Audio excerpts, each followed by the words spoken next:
Welcome. Thanks for watching. I am Latif Warnick of One Soul, one source of universal love. Today I want to talk a little bit about marriage. Is marriage still useful in today's world?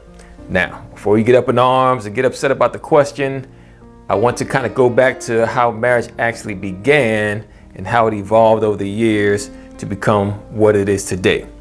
Now, first, let me get my disclaimer out there. I am happily married. I am fine with the way that marriage is practiced today. That's not what this is really about. But a lot of people go into marriage not really understanding the history of it, what it means, and therefore how to even make it work. If you have a wrong concept about something, it's hard to make that, fit into the little box you may want it to fit in if you've never been down that road and do not know what it takes to make a happy, thriving marriage. So, first thing, in my own research, this may come as a surprise to some of you. It was a surprise to me. Marriage has been around for thousands and thousands of years, which means it was around before Christianity, Judaism, Islam, and many of the other major religions that are out there around the world today. What that means is that marriage, when it began, really had absolutely nothing to do with God, had absolutely nothing to do with the church, and really, truthfully, had nothing to do with love. So, based on research, most of the evidence suggests that the concept of marriage began based on how people lived and survived thousands of years ago. So, during those times, the Neolithic times, people lived in kind of packs or groups or families. This really didn't consist of the traditional mother, father, child type of family. It was really more of a group, kind of like how animals may travel in packs. And that was for the greater good and protection of the overall family. So what families would do is actually marry to one another in the sense of a clan to protect themselves against other clans. As people began farming and agriculture, they would come together, and part of that marriage was to bring some sort of dowry, meaning cattle, sheep, or even children, for the greater good of that pack, that clan. So that was the first forms of marriage, and that was a commitment or a contract to protect one another, and the whole was greater than any of the individual parts.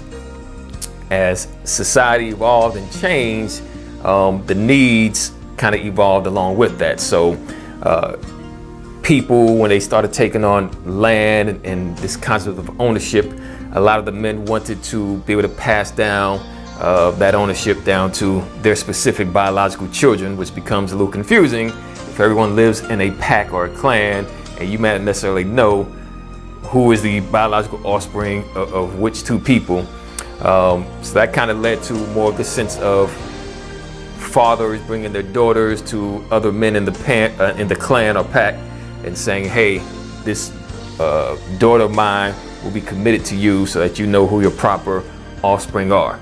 So women kind of became more of a property or possession in that sense, which is kind of what led to a lot of distortion of some of the cultural practices that remain in some places still around the world today.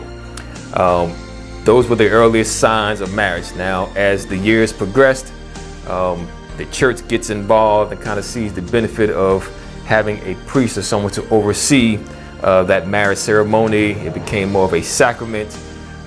Also, again, as we develop laws and want to protect the person's rights, when basically the government gets involved and says, hey, this is what a true marriage is, and this is what will be respected and recognized legally speaking.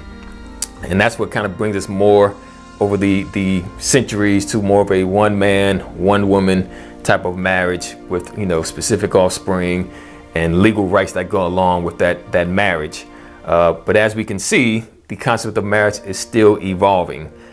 We now have same-sex marriages, and the idea, concept of love, when you become fond and affectionate of someone, enters in the French Revolution and whatnot. The romanticized sense of marriage kind of comes to the forefront as well. So in today's world, we have two people who supposedly or theoretically fall in love and decide, hey, let's keep this good thing going. Let's give ourselves some legal protections. Let's help our financial situation by combining assets. And this is where we have today's, concept of marriage. Now, it does not mean marriage is necessarily a bad thing, but, a lot of people will use the idea of, Adam and Eve as representing the first marriage, and God saying, hey, this woman was taken from Adam's rib. Now you should two become one flesh, and a man will leave his mother and father and begin this new nuclear family. But again, marriage existed thousands of years before those words were ever written. So those who try to use that as a justification of what a true marriage is supposed to be are kind of deluding yourselves and trying to ignore the history of what we know to be factual and true. All that said, I wanted to kind of examine what marriage is today. So once upon a time, a man probably could provide for his family on his own income. In today's world, based on the debts we carry and living off of credit, we almost need two incomes now with the rise of cost of living, but not the equivalent rise in incomes. You have this now disparity between the two, and now you almost require two people to bring their assets and their incomes together in order to maintain a certain standard of living. Also, obviously, raising children and trying to bring these children to become healthy, productive citizens. There is a benefit to having that type of committed marriage. As a child of someone who parents separated when I was 16, and now are both, happily remarried, and my wife, who two parents have been married for, one time, I see the benefits of having a committed marriage, something as simple as just who to spend the holidays with, versus when you have two parents who have new spouses and trying to split up your time or whatnot. Becomes somewhat of a challenge. But again, when we're basing marriage on love, sometimes if you don't marry for the right reasons, then it's hard to keep that marriage going, especially if you're not a good, effective communicator, if you don't know how to compromise. These are things that are necessary in order to make a marriage work. But I wanted to kind of present this question to really get people to ponder and think, why am I getting married in the first place? What is it I'm looking to get out of marriage? What am I looking to bring to that marriage? What is the benefit of this marriage? What is the usefulness of it? Is it more than just love? Is it money? Is it stability? In today's world, we have to deal with STDs and unwanted pregnancies. There's a lot of negative cons of the single life, yet there are some pros to the single life as well, which is freedom and flexibility, being able to choose where you want to live, how you want to live, how you want to decorate. When you are a single person, you pretty much get to make all those decisions the way you want to. When you're in a marriage, then theoretically, two people have to come to some sort of compromise and their different tastes and mindsets on how to approach things and work together. Spiritually speaking, I believe marriage can serve a valuable purpose, because this spouse, this significant other, serves kind of as a mirror to ourselves to say, am I truly a loving person? Am I truly an honest, ethical person? Am I able to communicate effectively? Am I able to compromise? Am I just stubborn and egotistical and want my own way?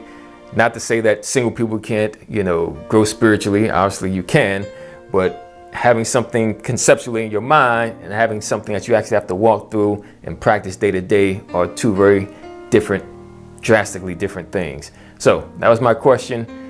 What do you think about marriage? What do you think it takes to have a happy, successful marriage? And is marriage still useful to us as a current civilization? Look forward to your thoughts, feedback. Have a great day.